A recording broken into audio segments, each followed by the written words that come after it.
बिस्मिल्लाहिर्रहमानिर्रहीम। अस्सलाम वालेकुम दोस्तों मेरा नाम है आतिफ मजीद। मेरे साथ इस वक्त मौजूद है मलक महबूब साहब।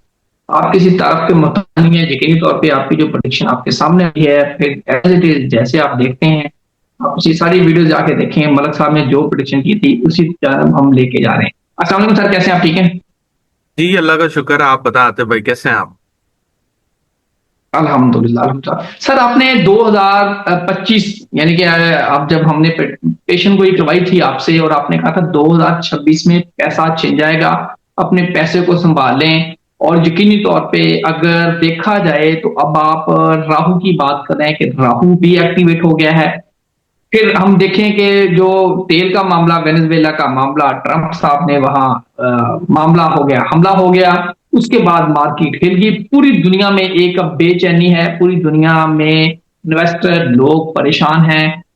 क्या करें या क्या ना करें? पैसे के हवाले से गाइड करें 2026 की ओवरऑल जो प्रोडिक्शन, जो आपकी 100% प्रोडिक्शन थी। सर, मैं आपको 100% बता रहा हूँ, ये पैसे के लिहाज से बहुत वॉलेटाइल रहेगा। रात को इंसान करोड़पति और अगले दिन रोडपति, इस तरह की मार्केट की मूव्स होने वाली हैं। मैं आपको पहले से बता दूं, तो बहुत ही ध्यान से सोच समझ के इन्वेस्ट करें। मैं बार बार बोल रहा हूँ। देखें, मेरी नजर में बेस्ट इन्वेस्टमेंट इस वक्त सिल्वर। काफी लोगों को मैं दूसरे चैनल पे, पता नहीं मैंने आपके चैनल पे बताया नहीं बताया, लेकिन मैं दूसरे चैनल पे बोलता हुआ आ रहा था सिल्वर बहुत बेस्ट बाइंग है। और ये तब की बात है जब सिल्वर $59 पे चल रहा था। और अगर आज आप उठा के देखें तो सिल्वर मेरे ख्याल से उसने हाई किया है $85 का, और इस वक्त शायद $76 पे ट्रेड कर रहा है। तो कहने का मकसद ये है कि ये चीजें काम करती हैं अगर आप उसको सही तरीके से इस्तेमाल करें। अब जरूरी नहीं है हर इंसान को सिल्वर राज आए, ये बात भी याद रखिएगा। कुछ ऐसे लोग भी होंगे जिन्होंने मेरा प्रोग्राम कुदरती तौर पे ऐसे टाइम पे देखा होगा जब सिल्वर ऑलरेडी पीक पर होगा, और वो अगले दिन ये सोच के बाय करने चले गए होंगे कि इन्होंने बोला है सिल्वर बाय कर ले, चले बाय कर ले। अब फॉर एग्जाम्पल उन्होंने 85 पे बाय कर लिया है, तो वो तो अभी फिर वो मुझे यही कह रहे होंगे कि सर ये तो गलत है, इन्होंने गलत गाइड किया। कहने का मकसद ये है कि हर इंसान को हर चीज राज नहीं आती। जो लोग देखा देखी करते हैं वो बहुत नुकसान उठाते हैं, बहुत नुकसान उठाते हैं। क्योंकि हर इंसान के नसीब में कुछ लिखा हुआ है, वो देख के ही उसके हिसाब से प्रिडिक्शन होती है, और उसको देखकर ही उसके ऊपर अमल करना चाहिए। किसी को कुछ चीज राज नहीं आती है, ऐसी चीज राज आती है जो पूरी दुनिया को राज नहीं आती। एग्जाम्पल के तौर पे ले लेते हैं ना सर, 2020 पूरी दुनिया डूब रही थी, लेकिन ऐसे भी लोग थे जो करोड़पति अरबोपति बन गए। तो कहने का मकसद ये है, हर इंसान का टाइम होता है। अगर दुनिया का टाइम खराब है तो जरूरी नहीं है आपका टाइम खराब हो, और दुनिया का टाइम अच्छा है तो जरूरी नहीं है आपका टाइम अच्छा हो। तो ये चीजें जो हैं बड़ी इंडिविजुअल लेवल पे काम कर रही होती है। But coming back to the point, मेरा समझाने का मकसद ये था कि आप भीड़ चाल ना चलें। कि अगर कोई कह रहा है इसमें बहुत बहुत ज्यादा जी ये ऊपर जाने वाला है, तो आपने अंधाधुंध नहीं घुसना।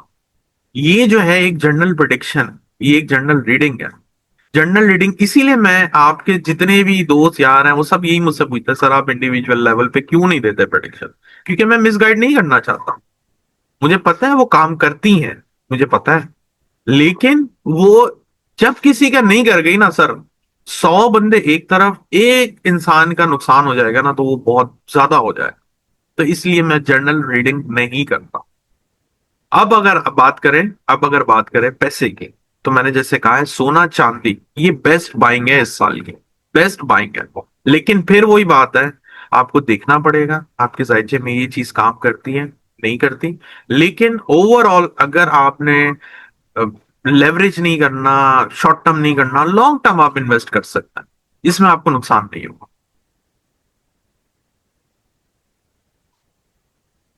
राहु किसके साथ ज्यादा करता है मामला, रिस्पॉन्स राहु, देता है positive? Sir positive response. Rahu आपने एक्चुअली एक वो पकड़ लिया है कि बस ये यही है, एक जो है कल्प्रित है, यही सबको बेड़ा गर्क करता है, ऐसा नहीं है। राहु इंटेलिजेंस है, सुपर इंटेलिजेंस, आर्टिफिशियल इंटेलिजेंस, ये सारी चीजें राहु है। और मैंने ऐसे ऐसे जायचे देखे हैं, मैं आपको बड़ी बात नहीं कहता हूँ, बड़ी बात नहीं कह रहा हूं।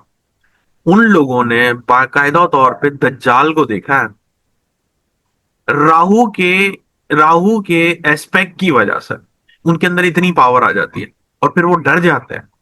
मैं आपको सच बता रहा हूँ, मैं किसी का कुछ भी शेयर नहीं कर रहा हूँ, ये मेरा पर्सनल एक्सपीरियंस है। और वो परेशान थे कि इनके साथ कुछ मसला हो गया है, इनके ऊपर कुछ जादू हो गया है, इनके ऊपर कुछ चीज आ गई है।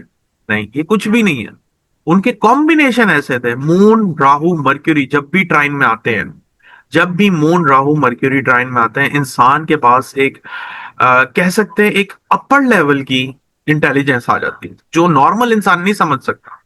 किसी लोगों को कुछ को ख्वाबें आना शुरू हो जाती हैं, और वो अगर आपके साथ डिस्कस करेंगे, आप बोलेंगे भाई तुम जाओ अस्पताल में जाओ अपना इलाज कराओ। ये वो बातें हैं जो मैंने एक्सपीरियंस की हैं, और लोगों के साथ मैं उनका नहीं डिटेल आपके साथ शेयर कर रहा हूं, लेकिन मैं आपको वो चीज बता रहा हूं कि राहु क्या है। राहु ये है, अगर आपके पास अच्छा राहु होगा ना तो वो आपको पता नहीं कहां से ले जाएगा कहां पे। लेकिन अगर बुरा हुआ तो वो बहुत ज्यादा बुरी आदतों में ले जाएगा। ये याद रखिएगा, जिसका राहु अच्छा है वो स्मार्ट होगा, इंटेलिजेंट होगा, और वो बहुत कुछ दुनिया में करके जाएगा। और जिसका बुरा है, खुदा ना खास्ता, तो वो गलत आदतों में, बुरी से बुरी आदतों में, चोरी मक्कारी, हर बुरी आदतों में वो पाया जाएगा। 2026 में एस्ट्रोलॉजी से हम क्या क्या सीख सकते हैं, क्या कर सकते हैं? सर 2026 में एस्ट्रोलॉजी, मैं आपको बता रहा हूँ, एस्ट्रोलॉजी से हमें बहुत फायदा हो सकता है अगर हम उसको सही तरीके से इस्तेमाल करें। मैंने आपको शुरू में बताया ये वॉलेटाइल पीरियड है। रात में आप करोड़पति और दिन में आप रोडपति। इसका मतलब ये है कि इतनी ज्यादा वॉलेटिलिटी है कि आप सोच के सोएंगे हमारा पैसा महफूज है, हम तो करोड़पति हैं, लेकिन जैसे ही आप सुबह उठेंगे आपको यकीन नहीं होगा ये हमारे साथ क्या हो गया।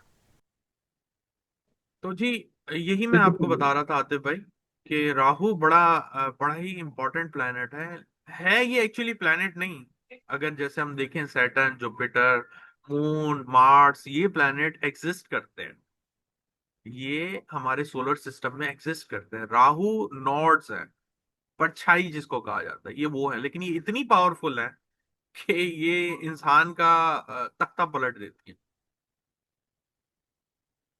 तो इस साल में कोई तख्ते पलटते देखेंगे कारोबारी लोगों के, इन्वेस्टमेंट के हवाले से किस फील्ड में ज्यादा आपको नजर आ रहा है, सर पॉजिटिव और मैं, नेगेटिविटी?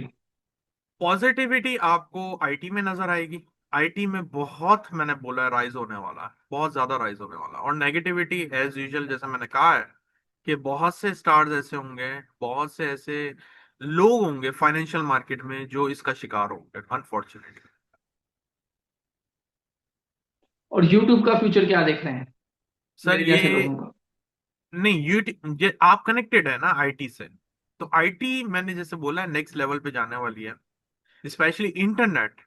आपको मैंने पहले भी बताया था 2007 में आईफोन का पहला फोन आया था, अगर आप देखें। और 2007 में राहु सेम नक्षत्र में था। यूट्यूब, जितनी भी सोशल वो कह सकते हैं कि सर्विसेज हैं, सोशल डिजिटल मार्केटिंग, ये वो सब कुछ वहां से बूम पे स्टार्ट हुआ था। एक और चीज आप देखेंगे, 2007 में हैशटैग, ये जो हैशटैग लगाते हैं आप हर वीडियो वगैरह पे, इसका स्टार्ट हुआ था। लेकिन एक्चुअली बूम उसने तब किया था जब जुपिटर उसके ऊपर से ट्रांजिट किया था, तो वो चीज बहुत ज्यादा बूम हो गई, हर लोग हैशटैग लगाना शुरू हो गए, हैशटैग का ट्रेंड शुरू हो गया। तो इसी तरह से मैं आपको बता रहा हूँ कि बाय जून जुलाई आप एक्सपेक्ट करें कि कोई मेजर चेंज आने वाला है इंटरनेट में। इंटरनेट में मेजर चेंज आएगा तो सर उसमें दुनिया को नुकसान भी होगा? बिल्कुल सर, नुकसान होगा। देखिए ना, आप ये देखें, सोशल सोशल लाइफ इंसान लोगों की अब सिर्फ लिमिटेड हो गई है फोन्स तक। लोग कहीं नहीं जाते हैं, इवन के डाइनिंग टेबल पे, रूम्स में, सोते वक्त, उठते वक्त, बैठते वक्त, हर कोई मोबाइल पे लगा हुआ है। एक तरह से डिस्ट्रॉय किया है राहु ने। ये राहु है, मोबाइल हमारा राहु है, तो इसने डिस्ट्रॉय किया है। अब इसको, इसी को अच्छे लेवल पे लेके जाएं तो दुनिया बहुत अच्छी कनेक्ट हो गई है एक दूसरे से। मैं आपके साथ इतनी दूर से बात कर रहा हूँ, आप मेरे साथ कर रहे हैं, हम आमने सामने बैठे हुए हैं, ये कोई आम बात नहीं है। तो मैं कहने का मकसद ये है कि डिपेंड करता है हर इंसान पे कि वो राहु को किस तरह इस्तेमाल करे। अब अगर आप वाकई इसको अच्छे से इस्तेमाल करना चाहते हैं तो लोग क्या करते हैं, राहु का सबसे बड़ा प्रॉब्लम यह है कि वो सोते जागते उठते बैठते आपके साथ बैठा हुआ है, और इसको आप छोड़ नहीं सकते, डिस्कनेक्ट नहीं कर सकते। फॉर एग्जाम्पल, आप सो रहे हैं, आपने अलार्म लगाया हुआ है मोबाइल पे, ठीक है। आप उठ रहे हैं, आपने सबसे पहले मैसेज देखने हैं, मिस कॉल देखना है, सब कुछ देखना है। ये सब राहु है। अगर इसको आप लिमिटेड करेंगे, आपकी लाइफ में बहुत स्टेबिलिटी आएगी। अब आप बोलेंगे लिमिटेड कैसे सर?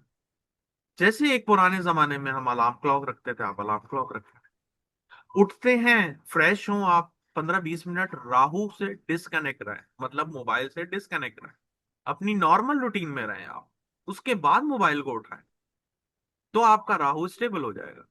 अगर आपने नहीं करना, उठते बैठते जागते सोते जो मर्जी है करते जाए, आपका राहु खराब हो रहा।